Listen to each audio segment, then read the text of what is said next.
Welcome. If you want to connect printer to your ALCATEL 3V, for the first you have to go for the settings. Tap on the network connection, scroll down and tap on the printing. Right now we have to go for the default print service and use this switcher to activate it.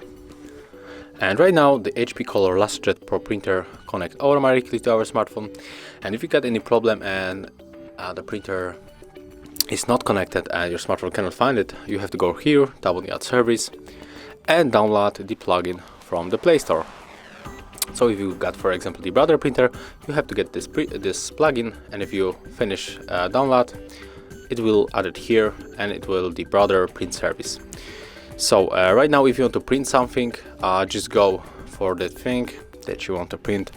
I'm going to take this picture, click here, tap on this right upper corner, select print, and right now just select the printer,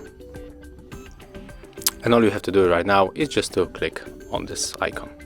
Thank you guys for watching, leave thumbs ups, comments and subscribe to our channel. See ya!